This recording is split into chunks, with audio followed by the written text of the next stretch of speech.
Hey, dreamers and gold diggers. Welcome to the Hood to Hood podcast with drshon, the motivational dentist. We're here to elevate your game in business, entrepreneurship, mental and physical wellness, and financial literacy, all aimed at helping you create generational wealth. Grab your pens and pads because we're diving deep into strategies to boost your mindset and set you on the path to happiness and success. All aboard the Hood to Hood Express. Let's get started.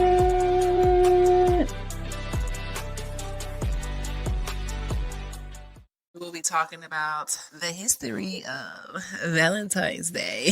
Oh, what joy. Why do I choose to bring such ruckus and such, spicy topic on Valentine's Day? I don't know. I just wanted to know, and I didn't want to ruin my V-Day yet. Because normally when I research these pagan holidays, it don't be but a crap. It just be a bunch of BS. If you know what Valentine's Day started from, put it in the chat. And if you don't, you're in the right place. We talk about the real history of Valentine's Day, pagan rituals, power, and rebranding love. Now, I'm all for Valentine's Day. I got engaged on Valentine's Day, a special day before I became Dr. Cheapest Sunflower. So today, it's the first day I'm actually digging into this, and I'm allowing you to join me on my research journey about Valentine's Day. Now, some people probably don't know what I'm about to dig into, and I don't know it either. So we're going to be learning together, and that's what this podcast is all about. We debunk the history. Every holiday that I've researched so far has sent me into, I don't know, what the hell? So I'm expecting what the hells as I learn about Valentine's Day. Of course, it's not the thing that we know it to be today, but either way, hope you're spreading love every single day. Did y'all ever wonder why February 14th became the day of love? If you like me and you need G, then you probably have, or you probably already know how it became the day of love. Why February 14th became the day of love. Who chose that date? That's what we want to know. Why hearts? Why red? Why Cupid? A naked baby with a weapon? But who chose Cupid and a naked baby with a weapon? I don't know. But what if I told you Valentine's didn't start with just roses? It started with blood. I knew we was going to go down this road, but whatever. Sometimes you got to go down these weird roads to learn the truth so that we aren't ever bamboozled. What's going on, Joseph Smith? Happy Valentine's Day. Valentine's, of course, started with blood. Most of the pagan holidays, they have been rebranded to really get money from people. Can we just tell the truth? It's all about money. Love should be spread every day. If you're married, whatever, you should be loving on each other every single day. Now, maybe today we treat this extra special, but I don't know what we're going to uncover. I'm just taking my time with this topic too, because Roman rituals, saints, church power, and capitalism. How does this have anything to do with Valentine's Day? I don't know. So the first thing that we are researching, it says the pagan roots of Valentine's Day started with Lupercalia. What the fuck is that? What is Lupercalia? I don't know. Let's find out. Before Valentine's Day, there was Lupercalia. Have y'all ever heard of Lupercalia? That is Lupercalia. Lupercalia. So obviously Valentine's Day used to be called Lupercalia in Rome. Because y'all know all of these pagan holidays, this pagan religion, even the Bible, these things were instituted by the Romans. Now, they stole the roots of the Bible from Ethiopia and different places, and they put it into a list. This was Constantine back in 313 who legalized the Bible, or he legalized Christianity. And then they created the Bible after they had legalized Christianity to control the state. This is all over there in Rome. But that is something different. But some kind of way I know it ties to this because it's the Roman people again. Who would have knew? We're doing a Roman holiday. That's what Valentine's Day is coming from. The Romans, these are colonizers. We got that part? So Lupercalia was an ancient Roman festival celebrated February 13th to February the 15th. So it honored Faunus, Roman god of fertility and agriculture. and the legendary founders of Rome, Romulus and Remus. Valentine's Day is basically a holiday to celebrate the Roman gods that they created, the Roman god of fertility and agriculture. This was before they colonized the United States. But here's the part most Hallmark cards don't mention. Goats and dogs were sacrificed during Lupercalia. So what else would happen during Lupercalia? Young men would strip naked. What? They would cut strips from the animal hides and then run through the streets, striking women with them. This is getting weird already, y'all. This is getting weird. I gotta read that again. It said during Lupercalia. I don't know how this got anything to do with love. Wait a minute. That just threw me all the way off. So Lupercalia, which is what Valentine's Day used to be called when Romans created this holiday, and it was celebrated for 3 days, not 1 day, and it was from February the 13th to the 15th, and it celebrates Faunus, the Roman god of fertility and agriculture, and the founders of Rome. But the weird thing is they were sacrificing goats and dogs. The young men would strip naked, and they would cut strips from the animal hides, then run through the street striking women with them. I don't understand that shit at all. But it says why. Because it was believed to promote fertility and easy childbirth. It kind of reminds me of Christopher Columbus, and when all of these pirates and immigrants came to Turtle Island and they created all of these different lies about what they thought about science. It's just weird. So it was considered romantic in their eyes. Getting totally weird. This wasn't about candlelight dinners like it is today. You probably booked a reservation, going to dinner, got some hearts, but I don't know. Back then it was about fertility, survival, agriculture, reproduction, and ritual. So we already see that Valentine's Day has roots in fertility rites and not soft love. Yeah. But where does this change? So that was the beginning of how it started. It was called y'all remember Lupercalia, right? And then it changed to Saint Valentine. This is when the church got involved with Valentine's Day. You will find a lot of the church involvement when it comes to these holidays. And I'm not talking about the church as we know it right now. I'm talking about Roman Catholic Church and the Pope and papal bulls and people who are basically saying if you weren't part of the church, and white, might I add, then you weren't really human, and that they could basically seize you, unalive you, and they control your soul. And then if you didn't convert to their religion with the church, then they could just take your soul according to their God in the name of their Lord, remember. So we're going to fast forward to the 3rd century. If you don't know what the 3rd century is, this is going to be the years of 200 AD, right?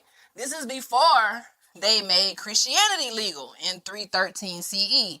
This is before Constantine started. This is before the Bible, really, right? That's disgusting. Facts. It's disgusting behavior that we celebrate and we don't even know. That's why it is so important to know history, not just from today, but going back to the 2nd and the 1st and the 3rd century that they tried to restart time with.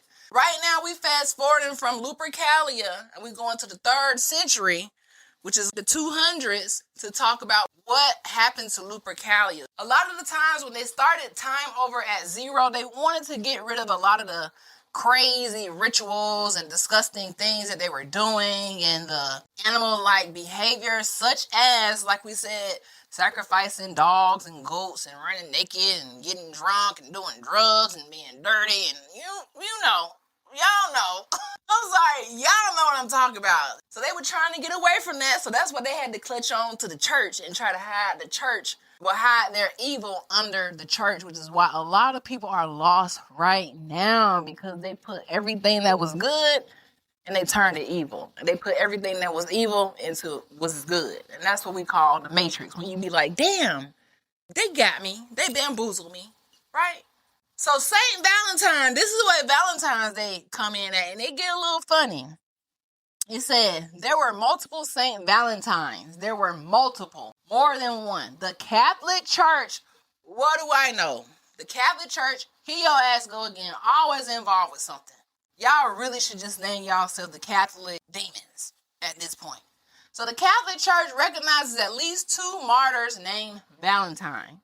The most popular legend says under Emperor Claudius II, young men were forbidden to marry because unmarried soldiers were considered better warriors. Valentine was a Christian priest. Oh my God, what the Valentine was a Christian priest, secretly performed marriages anyways. He was arrested and executed around 269 AD. Wait, so y'all got a holiday named after somebody, y'all, who was a priest that y'all unalive because he was marrying soldiers because... What? So confused. Before his execution, the legend says he wrote a note signed "From your Valentine." And wow, the church had a problem. Lupercalia was wildly popular. We just talked about Lupercalia. Yes, the irony, right? They tried to erase it. Just like Christmas. Christmas used to be called Saturnalia. Thanksgiving, this was the day that they unalive all of our people and renamed us and stuff. Everything that is celebrated as a holiday normally stems from some type of evil ritual, right? Which is what we're finding out about Valentine's Day. It says Lupercalia was wildly popular. They tried to erase it, but they couldn't. They had to replace it. This is where Valentine's Day comes from. All right, so it says they replaced Lupercalia with Valentine's Day after they unalived this man and made it a holiday. What the hell? That's weird. So, around the 5th century, pleasure to listen to you. Thank you. Around the 5th century, Pope Gelasius I officially replaced Lupercalia. Now think about this. This is all the way in the 5th century. So all the way up into the 5th century, they were doing all those sacrifices, running the street naked as a ritual from the 13th of February to the 15th. Weird as hell. And they got us celebrating this. I'm sorry. So, during the 5th century, this is a pope again. These are the same popes now that created the papal bulls. These are the same popes that created all these evil things that seize land, eminent domain. The same popes are creating these evil holidays and changing and rebranding things. So remember that. This is a pope who did this. He replaced Lupercalia with Saint Valentine's Day. The same time of year, with new branding and Christian overlay. Crazy, right? Here's the twist. Valentine's Day wasn't originally about romantic love. The shift happened much later. So even then, when it was Saint Valentine's Day in the 5th century, it still wasn't about love, how we think about it today.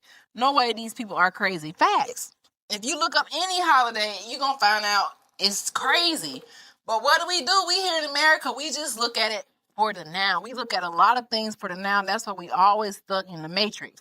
Because it's like, well, that was so long ago. Why do I care? But for me, I care because this has a lot to do with us spending money, us doing the same thing year after year. We worshiping people who dead. Valentine is somebody who was murdered. You get what I'm saying? It's evil, right? Valentine's Day wasn't originally about romantic love. That shift happened much later. In the Middle Ages, writers like Geoffrey Chaucer connected February 14th to courtly love and bird mating season. This is getting a little weird. Poetry made it romantic. Literature made it dreamy. And then the press printing made it viral, right? So that's the history of basically Valentine's Day. In some kind of way in 1913, y'all. Now, 1913 is interesting because this is the year they started with taxing and trying to prevent us from really making wealth and starting to destroy all the melanated Wall Street. So they started to create these holidays because they still wanted to extract money from us. So 1913, everybody has heard of the company Hallmark. Hallmark began mass producing Valentine's Day cards. Now this shift the holiday from fertility ritual. Remember, they were sacrificing goats and dogs and all of that.